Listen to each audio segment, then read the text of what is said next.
नमस्ते मित्रांनो, ठरलं तर मग या मालिकेच्या होणाऱ्या 2 ऑक्टोबरच्या भागामध्ये आपल्याला असं पाहायला मिळणार आहे की इकडे प्रिया ही अर्जुनला घरामध्ये एकट्याला गाठते आणि त्याला असं म्हणते की बोल ना अर्जुन, तुझं माझ्यावर प्रेम आहे ना, असं म्हणून त्याच्याकडून प्रेम कबूल करून घेत असते. तर इकडे सगळं काही सायली दरवाजाच्या मागे उभं राहून बघत असते. तिला सगळं काही दिसत असतं. प्रिया अर्जुनला कशी काय बोलती आहे ते सगळं काही तिला दिसत असतं. त्या क्षणी लगेचच प्रिया आणखी जास्त अर्जुनच्या अंग चटीला जाते, परंतु अर्जुन काहीच उत्तर देत नाही. तिथून निघून जायला लागतो. त्या क्षणी प्रिया मुद्दामून अर्जुनला मिठी मारते आणि म्हणते की सांग ना, तुझं फक्त माझ्यावर प्रेम आहे म्हणून.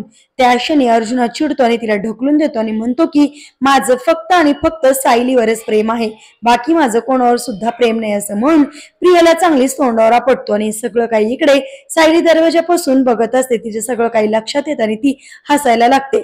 म्हणजेच आता अर्जुनने त्याच्या प्रेमाची कबुली दिलेली असते आणि ती कबुली आता सायलीपर्यंत पोहोचलेली असते. आता कशा प्रकारे सायली आणि अर्जुनचा प्रेमाचा मधुचंद्र खुलणार आणि प्रिया तोंडावर पडणार हे पाहणे सुद्धा इंटरेस्टिंग आहे. असेच मालिकेच्या पुढील अपडेटसाठी तुम्ही आपल्या रंजक मराठी चॅनेलला नक्की सबस्क्राईब करा. थँक्यू.